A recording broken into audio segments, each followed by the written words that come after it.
Ahora nos corresponde ver los intervalos de confianza para el cociente de varianzas. ¿Ya?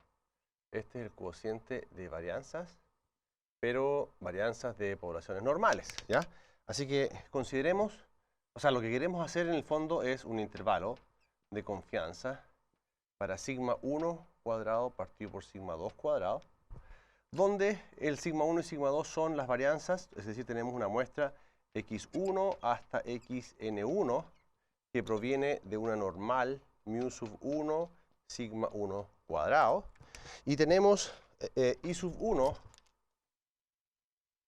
hasta i sub n2, también muestras que son i y d de una normal mu sub 2 sigma 2 cuadrado. Y además tenemos que todos los x sub i son independientes de los i sub j para todo i, j. ¿Ok? Por lo tanto, lo que estamos haciendo es poniendo los supuestos básicos para poder describir este intervalo de confianza. Entonces recuerda que un intervalo de confianza parte por definir un pivote. Y en este caso el pivote va a ser una cantidad que es una distribución f que tú tienes que tomar la desviación estándar del primero, divides por la varianza del primero.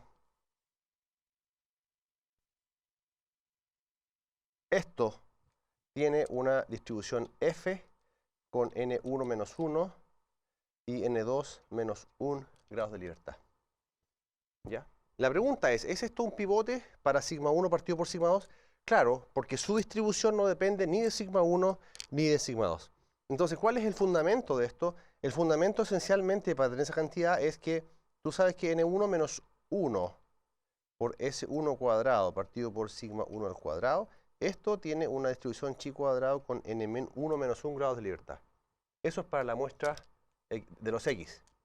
Para la muestra de los y tú tienes que n2 menos 1 por s2 cuadrado partido por sigma 2 al cuadrado. Esto también tiene una distribución chi cuadrado, pero con tamaño muestral n2 menos 1 grados de libertad. Y además tú sabes que estas dos variables aleatorias son independientes. Entonces, si tú ves que tienes dos distribuciones chi cuadrado independientes, entonces la pregunta es cómo se distribuye el cociente. Te voy a hacer un recuerdo aquí, que una distribución f en general es x partido por nu1 y partido por nu2, donde x es independiente de y. O sea, lo único que nos falta para formar una distribución f es dividir el numerador, que es este, por los grados de libertad del numerador, y el denominador dividirlo por los grados de libertad del denominador. Entonces, fíjate que si yo hago ese cociente, n menos 1, S1 partido por n1 menos 1 partido por sigma 1 al cuadrado, y n2 menos 1 a S2 cuadrado partido por sigma 2 cuadrado, dividido por n2 menos 1 al cuadrado, se cancelan estos, ¿te das cuenta? Y me queda exactamente lo que yo quiero, es decir, S1 al cuadrado partido por sigma 1 cuadrado y S2 cuadrado partido por sigma 2 cuadrado. Y esto entonces tiene esa distribución f que nosotros hablamos, n2 menos 1. Y este entonces es un pivote, por lo tanto esta cantidad que le llamamos f es un pivote para sigma 1 cuadrado partido por sigma 2 cuadrado. Entonces una vez que nosotros tenemos eso, ¿te acuerdas que podemos plantear la probabilidad? Claro, entonces planteamos la probabilidad de qué cosa, de que este q1 sea menor o igual que f, sea menor o igual que este q2, y esto con probabilidad 1 menos alfa.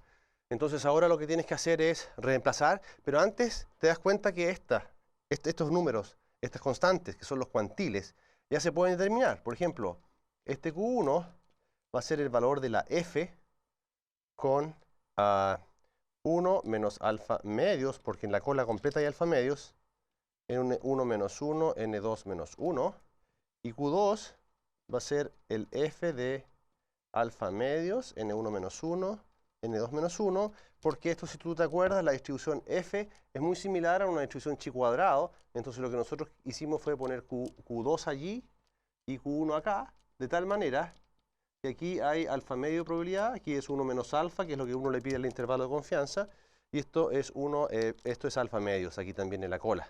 Entonces estas probabilidades son las mismas, es simétrico en ese sentido, pero no en el sentido de la curva. Entonces esto es una distribución f con n1 menos 1 y n2 menos 1 grados de libertad. Entonces tú reemplazas esto acá, ¿y qué haces después? Despejas sigma 1 partido por sigma 2. O sea, de esta expresión, tú aquí despejas sigma 1 cuadrado partido por sigma 2 cuadrado aquí. Inviertes pivoteando. Reemplazas ahí, ¿no? Inviertes pivoteando de tal manera que el intervalo que tú vas a obtener, yo lo voy a escribir ahora, ¿ya? Entonces, finalmente, la probabilidad que tienes es esta, mira.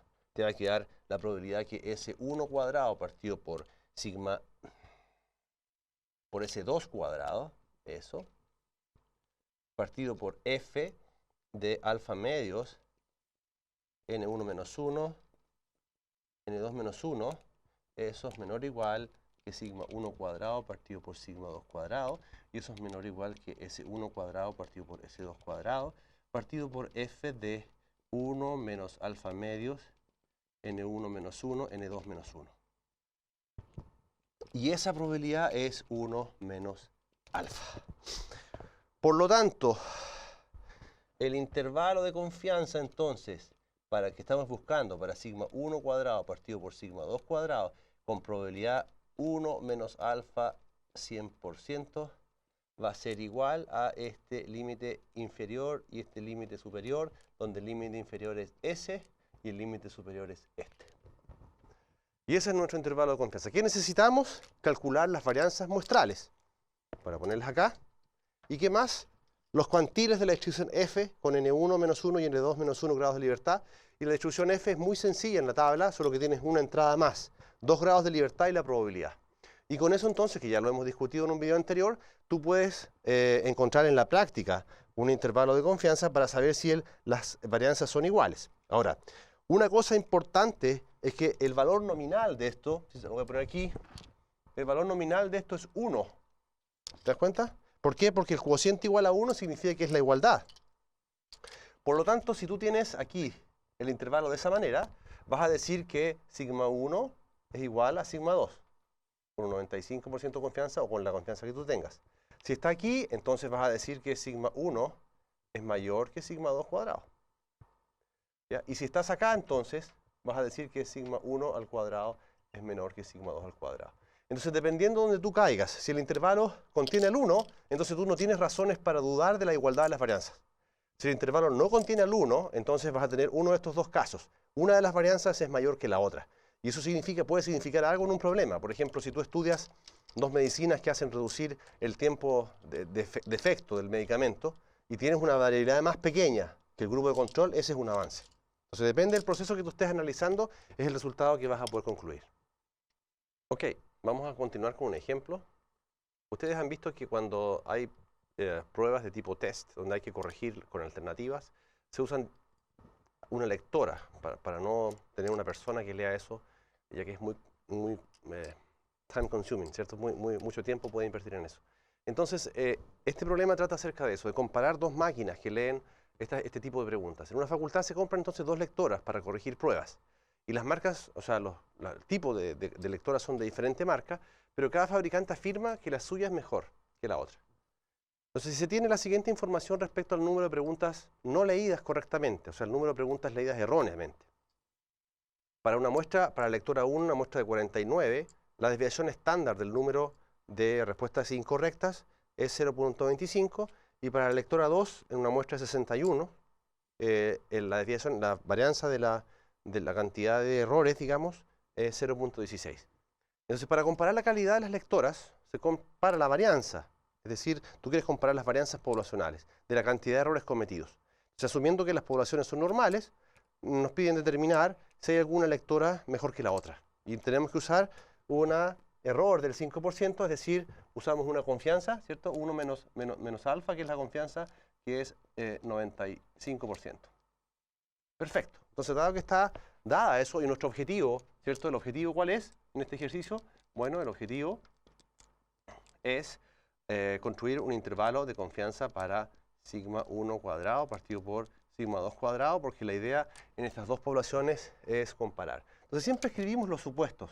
Entonces tú asumes que X es la cantidad de errores cometidos, tienes hasta 49.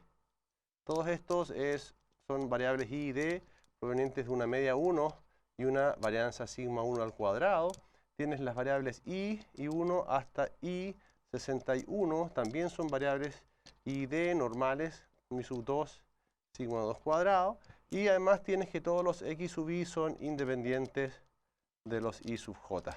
Y bajo ese contexto, entonces, nosotros queremos un intervalo para el cociente de las varianzas, sigma 1 cuadrado partido por sigma 2 cuadrado, del 95%. Entonces, de acuerdo a lo anterior, ¿qué hacemos? Bueno, usamos simplemente la fórmula y obtenemos que esto nos da 0, ¿te acuerdas del cociente de las varianzas? 0,25 partido por 0,16 partido por el cuantil. ¿El cuantil de qué orden? Cuantil de orden 0.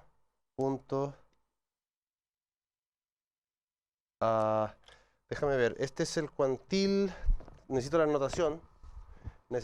anotación anterior. Esto es f de alfa medios, ¿sí? Viendo en el intervalo de confianza que tenemos, es decir, 0.025, y los grados de libertad, te das cuenta que son 48 y 60. Eso. Y acá es lo mismo, 0.25 partido por 0.16, solamente que el cuantil de la f acá es 0.975 y acá también es 48 y 60. Y ese es nuestro intervalo de confianza. Entonces, las varianzas venían dadas. Si las varianzas no vinieran dadas, nos dan los datos y tenemos que calcularlas con una calculadora y aquí lo obtenemos. Entonces, lo único que nos falta es buscar estas dos cantidades que se obtienen en una tabla de la distribución f de Fisher. Entonces, vamos a la tabla y encontramos esos valores. Yo voy a poner aquí los valores que a mí me dieron. Estos valores nos dieron, este valor nos da igual a 1.7, 0.63, y este valor nos da 0.57, 64. Entonces con eso calculamos y esto nos da 0.9162 y esto nos da 2.7108. ¿Ok? Entonces calculamos esto a partir de la tabla, lo ponemos ahí, hacemos estos calculitos muy sencillos y obtenemos ese intervalo. ¿Qué podemos concluir ahí? ¿Te das cuenta que el 1 pertenece a eso? Entonces tú notas claramente que el 1 pertenece a este intervalo de confianza para sigma 1 cuadrado, sigma 2 cuadrado del 95%. Y esto implica entonces que no existe razón, no existe evidencia, ¿cierto? Evidencia en contra de la igualdad de las varianzas. ¿Ya? No existe evidencia en contra de la igualdad de las varianzas. Es decir, las varianzas son iguales con un 95% de confianza. Entonces, concluimos, ¿qué cosa concluimos? Que entonces la calidad, ¿cierto? La calidad de las lectoras para nuestra consideración es la misma. No podemos distinguir diferencias usando esta muestra. Claro, son distintos, pero estadísticamente no son distintos con un 95% de confianza. Esa es la diferencia entre hacer una proposición matemática, en que matemáticamente estas cosas son distintas, pero estadísticamente no son distintas.